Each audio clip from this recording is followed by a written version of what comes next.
Hello everyone, this is game 2 of the club championship with Matt Petroviak. Um, I'm expecting to see a London here, I think, but he does play both d4 and e4, I'd say roughly equally, maybe it's 60-40 London. Um, I do have something prepped for the London, it's something I've never played before, so that should be exciting. Uh, and I have nothing prepped for e4, so if he plays e4, he plays e4, that's fine. Um, let's see what we're waiting on. There we go, and he plays e4. Okay. Well, we'll just go ahead and play a con then. Oh, I wanted to click have fun. No, I can't. I don't remember what he plays against a con. If he plays bishop e3, I have... I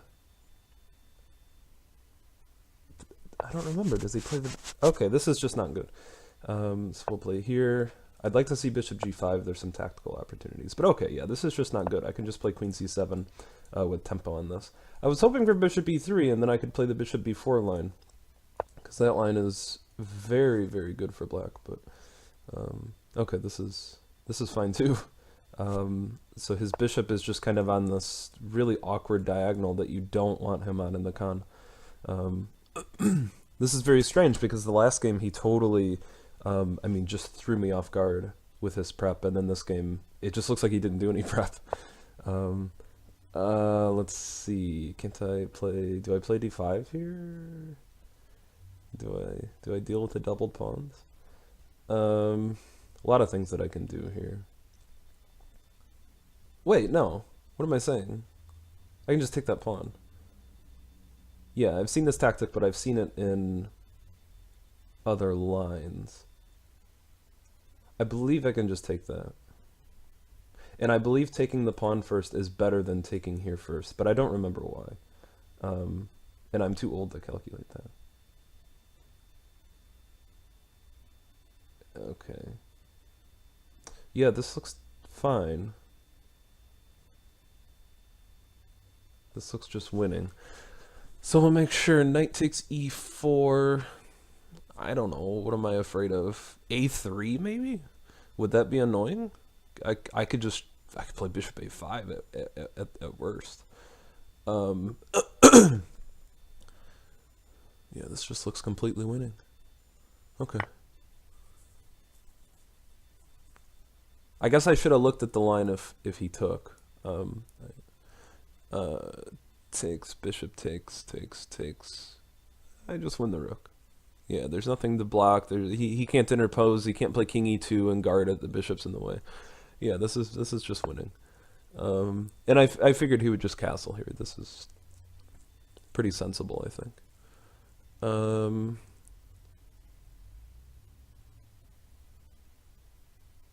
Okay, so I'll take the knight, of course, here, and we'll win another pawn. So up 2 pawns. This is quite nice. Now, do I take with the... I probably take with the queens so that the queens can come off. And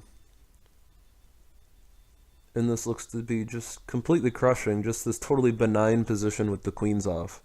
I'm up 2 pawns, and I get these 2 weaknesses to play with. This just looks totally crushing already. Now, is there any argument for taking with the bishop? I don't see any. Okay, let's take with the queen. Not getting mated anywhere. Looks fine to me. We can pre-move that. Although I don't think he'll take it. I think rook b1. No, not rook b1. No, he can just move his bishop. I think something like bishop e3, bishop f4 maybe is maybe the only move.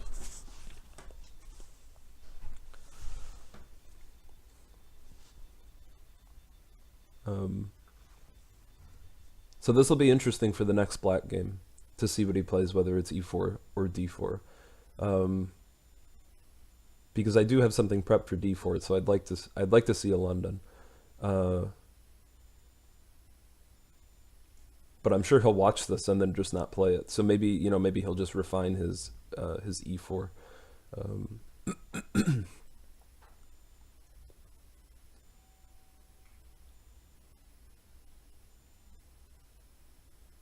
He also might just resign early. down 2 pawns. It's just so hopeless. And it's not even one of those positions where you just think you'll never win. Because maybe maybe he could still win this position. No, he doesn't even have the bishop pair. Yeah, some of these you go down 2 pawns and you're like, well, at least I still have the bishop pair. Oh, wow, this is so hopeless. So it's like, yeah, maybe, I mean, I'm gonna make some mistakes. So he could still win it, but it's just so miserable to play.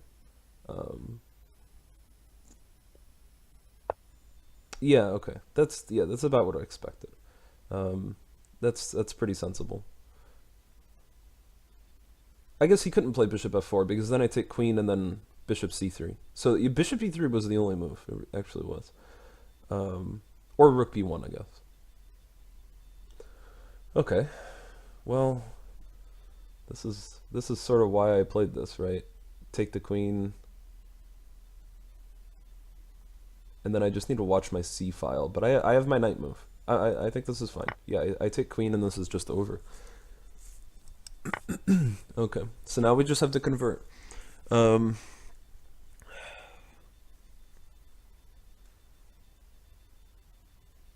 Yeah, just something like knight c6 just looks totally fine. I need to make sure I don't get anything in my holes here. That would just be very annoying. But I think this is fine. I think if that starts to happen, I think I will have resources to take care of it.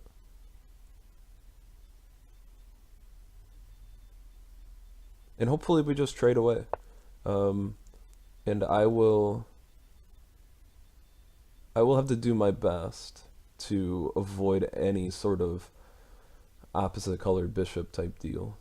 Because that's just I've had too many positions of that.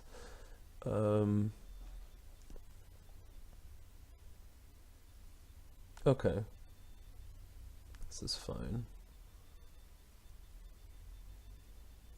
I'm sure I just castle here. And I do actually want a castle. With those bishops being, well, on the board still. Those can really be quite painful.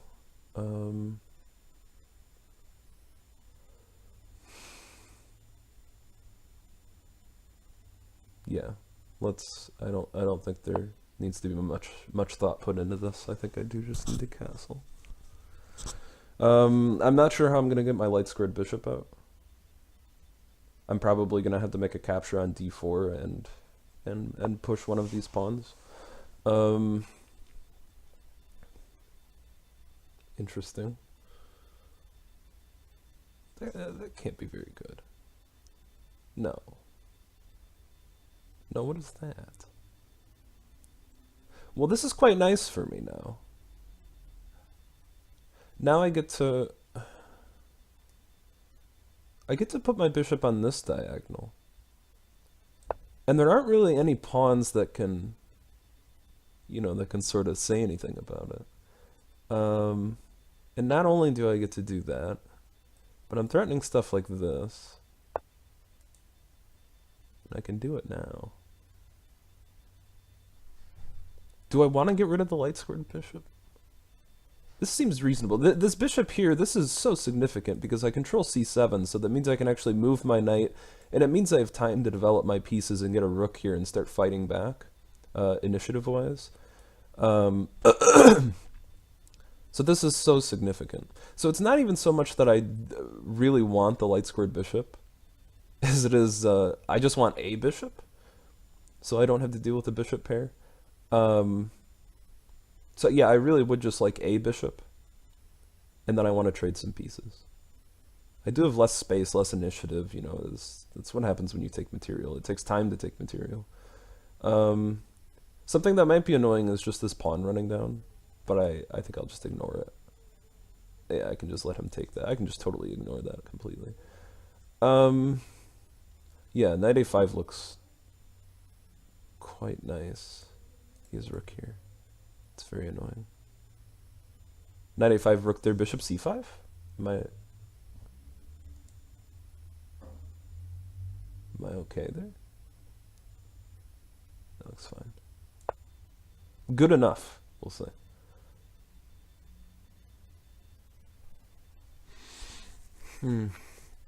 Yeah, I don't know. What do I do against bishop c5? I've come to like my bishop here.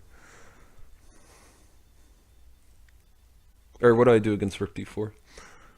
Probably just bishop c5. Maybe I don't get to keep these bishops. The thing is, though, after bishop c5 and the rook moves, I do have knight takes here, and this guards my bishop.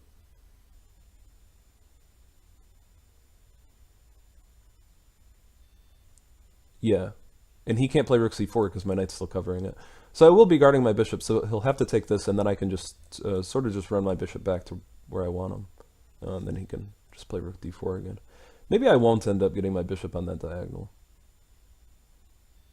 I just love it so much. It is very nice controlling c7 like this, and sort of not really being in the way of anything that I want to move. I mean, I feel like I've already pretty much decided that I'm pushing b5 to get the light squared bishop out. Okay, not at all what I was expecting, but I'm very, very happy about this. And then the a pawn will be gone, so I can sort of just push b5 without a care in the world, not having to worry about anything like a4. And this rook is just doing nothing. I wonder, can I trap it? Probably not. No, of course not. So let's just take this. This is just too good. Too good of a position to mess up. No light squared bishop. So we're very happy just playing this. And I do need to watch rook d4 hitting my bishop when this is undefended. That cannot happen. Okay, and it looks like it won't happen because we're playing this. And then, okay. Can I trap this rook? It's seriously looking like it. This might be a possibility. I kind of like this move because it allows me to sort of, I think, move my bishop to a better square now. Now that his rook is off, oh, okay, I just play f5 and win. Now that his rook is just sort of off over here, not really controlling the c file, I don't really need my bishop controlling this anymore. What is he doing? I mean, just the rook h4 move alone, this was quite strange, but I just play f5 and win, don't I?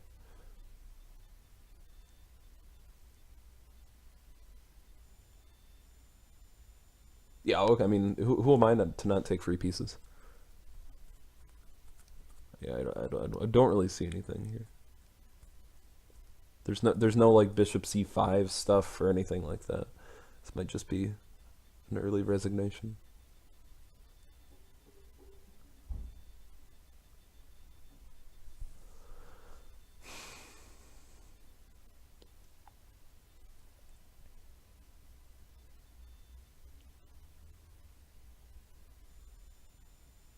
Yeah, I mean, what to even play here? And it's not even like my pawn structure is all that bad. Like, this is actually quite nice. And I think I do occasionally just push f5 in the con anyway and just kind of leave this d pawn here. I mean, it makes sense. You get your bishop on this nice long diagonal. And you sort of have all your pawns on light squares, but your light squared bishop is still pretty destructive. Yeah, and I sort of assumed that would be happening. Okay, so 20 moves. I mean, this was not too much of a game. Definitely not like the first one. The first one was exceedingly difficult. Oops. So, I mean, this simply cannot be played. And okay, there's not a big enough sample size in the Masters database to really illustrate that. But maybe if we just go to the Lichess one, and we have Rapid Classical, and we'll do all ratings, right? And the advantage for black is just totally overwhelming. And I played knight f6, not because it has the highest percentage in the database, because, how would I know that? But there's I played knight f6 because there's a really unique way for me to deal with bishop g5. And the position's equal, but according to the engine. But what does that know? You know, practically this position is just hopeless for white. And even if we turn this, we'll just turn this off for the analysis. But no, I play this because of, you know, I have this, I have a nice answer to bishop g5. I figure if people are sort of so unfamiliar with the con that they'll play bishop c4, they're probably going to play bishop or g5 right after this. In here you can just play queen a5 check, and we hit both of these. If the bishop comes back, I think I just drop back to queen c7 if I remember correctly. And if queen d2, then we're just winning on the spot here with this. And this is there's a bunch of different exchanges that can happen, but you know, black comes out on top. I think at least one or two pawns. I think it's one pawn, and then this pawn ends up here. So you know, that's just going to be a pawn later. So that's why I play knight f6. How did the game go? Yeah, he just guards with knight c3, which is fine, but then, yeah, I mean, so this bishop move, if you're going to move the light squared bishop, it belongs here. And against, well, maybe I shouldn't talk about that other line. We'll get too far off track here. So knight f6, knight c3, queen c7. Yeah, I get to play my queen c7 to move with tempo. I mean, this bishop c4 move just can't be played. The bishop belongs here in the con, and you usually want to play for like some f4 e5 stuff later on, so that your bishop, you know, like does something. It doesn't do anything here. It just has no prospects. It's getting boxed out by pawns completely. So bishop b3, bishop b4. Yeah, and this is just, I think, objectively winning here. Yeah, knight takes c4 is better, and it's better than bishop takes c3. Maybe it's not. Okay, in some positions it is. I don't really know why, but maybe in this position it looks like it's roughly the same. Okay, knight takes e4, castles. Best move was queen takes. I wouldn't play that. Yeah, I would probably just castle here, just get my king out of the center. Yeah, and then not really any hope here. Yeah, it looks like bishop e3 is the only move. I'm not sure what improvements I could have made. One inaccuracy. Where was that? Oh, bishop d6 was the inaccuracy. What did I want instead? b5? Oh, I guess. Yeah, okay, b5's pretty good. I never looked. Yeah, this is quite nice. Okay, the rook just has to move. Yeah, why didn't I play that? Okay. Well, alright, yeah. I was so excited to play bishop d6 and get my bishop on that diagonal that I overlooked b5. Okay, cool. These games should be coming out rapid fire. I don't think either one of us have a whole lot going on this week. So, you know, hopefully we can hammer these out pretty quickly. Alright, thank you all for watching, and I'll see you later. Bye.